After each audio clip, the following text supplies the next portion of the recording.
This video is a work of fiction. Our hearts go out to all those affected by the devastating California wildfires. The night was unusually still in Hollywood. At 1327 North Cole Avenue, Engine 51 sat idle at Fire Station 27. Its crew, Captain Daniel Garcia, firefighters Lopez, Evans, and Miller, relaxed after a routine drill. The station, a historic landmark, stood as a testament to the city's resilience and the firefighters' unwavering commitment. Suddenly, the silence was shattered by the shrill cry of the firehouse alarm. Captain Garcia's heart skipped a beat. Engine 51, Station 27, we have a confirmed fire in the hills near Laurel Canyon. It's spreading fast, multiple homes at risk. All units respond immediately, the dispatcher announced, urgency in his voice.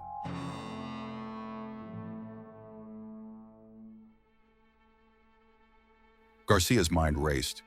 The Hollywood Hills were notorious for their steep terrain and dense vegetation, making firefighting efforts particularly challenging. He grabbed his helmet and motioned for his team to follow. "Let's move," he commanded, his voice steady despite the adrenaline coursing through him. The crew piled into the fire truck, the engine roaring to life as they sped through the winding streets of Hollywood. The city was eerily quiet at this hour, the usual hum of nightlife replaced by the distant wail of sirens. As they approached the base of the canyon, the first signs of the fire became visible, a faint orange glow on the horizon, growing brighter with each passing second. Miller, the newest member of the team, glanced nervously at the others. "This is bad, isn't it?" he asked, his voice tinged with apprehension. Evans, ever the optimist, offered a reassuring smile. "We've faced worse. Stick together, and we'll get through this." But even Evans couldn't mask the unease that settled over the crew as they neared the fire's origin. The air was thick with smoke, and the heat was palpable, even from a distance. Garcia's mind raced through the protocols for wheelland firefighting, recalling the strategies outlined in the Los Angeles Fire Department's strategic plan. They arrived at the base of the canyon, where the fire was already consuming the dry brush and trees. The flames danced menacingly, casting long shadows that seemed to move with a life of their own. As they ascended the steep path, the heat intensified. The crackling of the fire was deafening, and the acrid smell of burning wood filled their nostrils. The usual sounds of wildlife were conspicuously absent, replaced by an unsettling silence that hung heavy in the air. They pressed on, unaware that they were about to encounter a mystery that would test their courage and resolve in ways they could never have imagined. As Engine 51 continued up the winding road of Laurel Canyon, the fire's presence became undeniable. The once distant orange glow now blazed fiercely ahead, casting eerie shadows against the towering trees that lined the path. Captain Garcia could feel the oppressive heat radiating from the flames, even from a distance. He gripped the steering wheel, his jaw set in determination. The city's lights, a few miles behind them, flickered like a distant memory. "Stay close," Garcia ordered, his voice firm. "We can't afford to split up. We need to establish a solid line to protect the neighborhoods."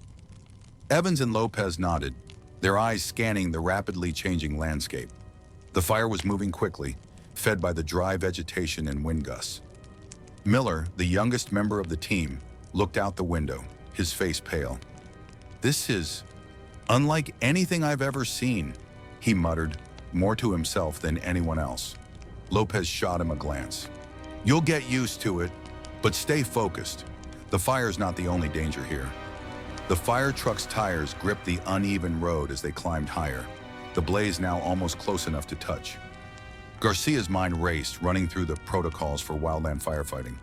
This fire was unpredictable, and the wind, always a risk in the hills, was only making it worse.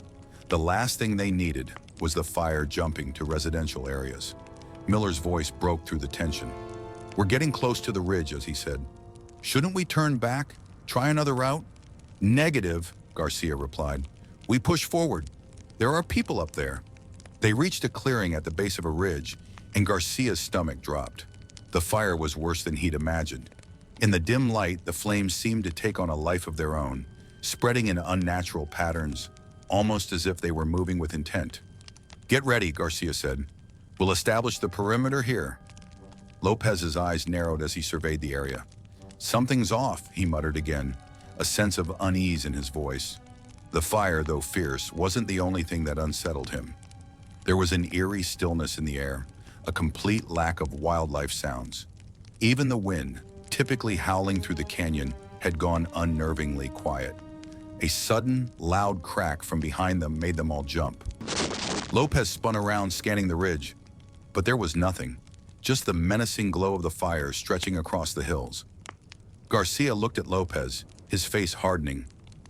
"We keep going," he said, but deep down, Garcia felt a chill. Something wasn't right about this fire. Something felt deliberate. The fire grew louder, but for the crew of Engine 51, the real mystery had just begun. The crew continued their steady march toward the heart of the fire, their steps heavy with determination. The canyon's walls seemed to close in around them, the smoke thickening with each passing moment. The crackling of the fire was deafening now, drowning out everything else. Even the wind, which had been unnervingly quiet moments earlier, was now a fierce, swirling force that made the flames jump and twist unpredictably. Captain Garcia's instincts were on high alert. He kept his eyes on the fire, watching for any signs that it might change direction. Wildfires could shift in the blink of an eye, and every second mattered. His hand gripped the walkie-talkie at his side, ready to radio in any updates. But just as he reached for it, a strange noise echoed through the smoke, a low, guttural sound that seemed to come from the very depths of the canyon. "Did you hear that?" Miller asked, his voice shaky as he glanced over his shoulder. Evans paused, his brow furrowed. "What are you talking about?" Miller took a hesitant step back. It was like a growl. Low, almost human. Lopez, who had been scouting ahead, turned to look back at the others. "I didn't hear anything, but keep your guard up," he warned. "This fire's not just about burning brush. It's pushing us into something we can't yet see." Captain Garcia's eyes narrowed. He couldn't shake the uneasy feeling that had settled over him since they arrived. Something wasn't right about this fire. It wasn't just the fire itself. It was the way it spread, almost too quickly for the dry brush to account for. There was something unnatural about the way it was consuming everything in its path. They pushed onward, carefully climbing a rocky incline, their boots crunching on the gravel. The fire raged just ahead, but the eerie silence that surrounded them made the air feel heavier than the smoke itself. Garcia's hand instinctively reached for his helmet, adjusting it as he surveyed the ridgeline. The only sounds now were the occasional crack of burning timber and the heavy breathing of his crew. "We're almost there," Garcia said, though his voice lacked the usual certainty. Something about this mission had unsettled him. As they reached the top of the ridge, they stopped dead in their tracks. The view ahead was like something from a nightmare. The fire spread out before them, but it wasn't the flames that took their attention. It was the figures, shadows, figures moving in and out of the smoke, too large to be wildlife, too deliberate. "Stay calm," Garcia said, his voice barely a whisper. But deep down, he wasn't sure if he was telling his team or himself. The fire crackled, the heat unbearable. But for the crew of Engine 51, what lay ahead was far worse than any blaze they had ever faced. The figures ahead moved like shadows in the mist, flickering in and out of the smoke. Garcia's instincts screamed that they weren't just ordinary people or wildlife, but something else. Something that didn't belong in this chaos. His crew had stopped dead in their tracks, their breaths ragged and their eyes darting nervously. It felt as if time itself had slowed. "Stay focused," Captain Garcia ordered, his voice steady despite the creeping dread that had settled in his chest. "We don't know what we're dealing with, but we're not turning back now."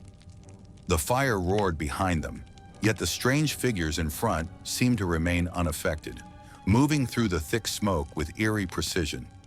As the team moved cautiously forward, the shadows grew more distinct. They were humanoid, tall, and unnaturally still, as if waiting for something. The crew had encountered strange wildfires before, but never like this. Miller was the first to break the silence. "What the hell are they?" His voice trembled. Evans, ever the pragmatic one, squinted through the haze, trying to make sense of what they were seeing. "I don't know, but we need to keep moving. This fire's spreading too fast. Garcia nodded, but something in his gut told him they couldn't just ignore the figures. The fire wasn't the only danger here. The team continued forward, their steps slow and measured, every sense heightened, straining for any clue as to what they were facing. Lopez, who had been leading the way, stopped abruptly. "I think I saw something move. Over there." The crew froze. The shadows had become more defined now, and the figures were closer, shifting in and out of the smoke. It wasn't just one or two. There were dozens of them, all seemingly drawn to the fire. What were they? And more importantly, why were they here? Suddenly, the silence was shattered by a loud crack, followed by a massive explosion as the fire surged in a new direction. The team instinctively dove for cover behind a rock outcrop, the blast sending heat waves that scorched the air around them. "Stay low!" Garcia shouted as the fire raged even closer. "We need to get to those homes before the fire does." The crew regrouped quickly, their attention now divided between the growing flames and the unsettling figures that loomed ahead. Garcia's heart pounded in his chest. The unknown had become far more dangerous than they could have ever imagined. What were these figures, and what role did they play in this strange, escalating disaster? With the fire closing in, there was no turning back. They had no choice but to press forward, into the heart of the mystery. The air felt thick with danger as the firefighters navigated through the scorched terrain. Garcia led the team, every instinct screaming that something was terribly wrong. The smoke clung to them like a suffocating blanket, their vision obscured by the swirling haze. The heat, unbearable at this point, made each breath feel like inhaling fire itself. As they neared the edge of the residential area, the flames had already started to encroach. The fire was moving faster than they had anticipated, its hunger insatiable, fueled by the dry brush and the erratic winds that whipped through the canyon. Garcia's mind raced with calculations. They needed to act fast. There was no time to waste. "Lopez, Evans, set up the hoses," Garcia ordered. "Miller, get to the perimeter. We need to keep this from reaching those houses." Each firefighter immediately fell into their assigned role, working in unison as they had been trained. But even as they set up their defenses, the figures from the smoke loomed in the background, never straying far from sight. They were still there watching. Suddenly, a high-pitched scream pierced through the chaos. The sound, raw and filled with terror, froze everyone in their tracks. It wasn't the cry of a person. It was something far more disturbing. The scream echoed through the canyon, unsettling in its intensity. It wasn't a noise they'd heard in any previous fire rescue. "Where did that come from?" Miller shouted, his face pale under his mask. Garcia's heart skipped a beat. The scream had come from deep within the heart of the fire, an area that was nearly impossible to reach. There was no way anyone could be out there, yet the scream was unmistakable.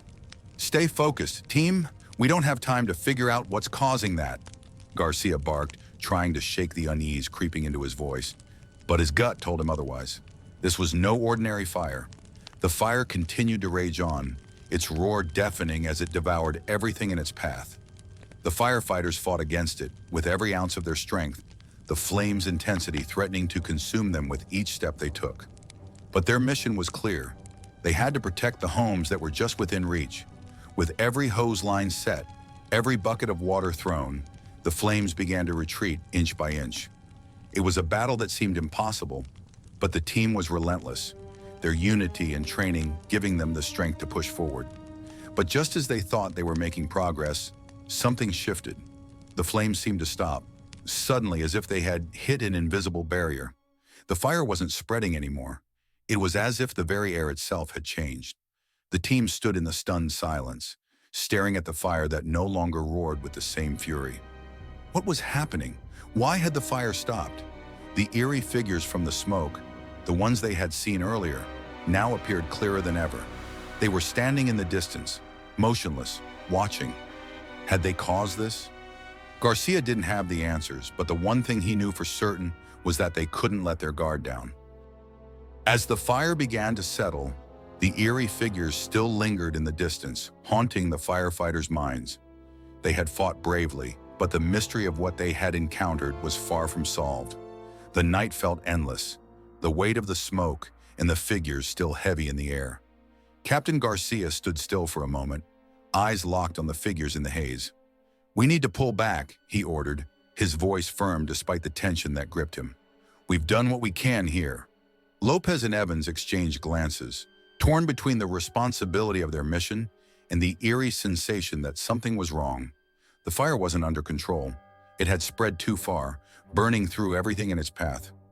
Yet they had kept the blaze from reaching the heart of Hollywood, for now. "We can't stop," Evans insisted, his voice tight. "There are still people at risk." The team knew they couldn't stop. Their part in this battle was far from over, even if the figures they had encountered remained a mystery. There was still much work to do. As they descended back down the steep hills, they saw the devastation in Hollywood. The city, once full of life, was now a shattered shell. Homes, businesses, and landmarks reduced to ashes. The loss was staggering. The streets were full of displaced people, some too shocked to even speak. The air was thick with smoke, and every breath felt like it was dragging them further into despair. They hadn't saved everyone. The fire had taken too much. Entire neighborhoods had burned, and lives had been lost. Still, there were those who would rebuild, and those who would continue to fight for the future. As they drove back to the station, Garcia couldn't shake the feeling that something beyond their understanding had happened in the hills. The figures, the eerie silence. They were all questions that would never be answered. The fire might be contained, but the mystery would linger.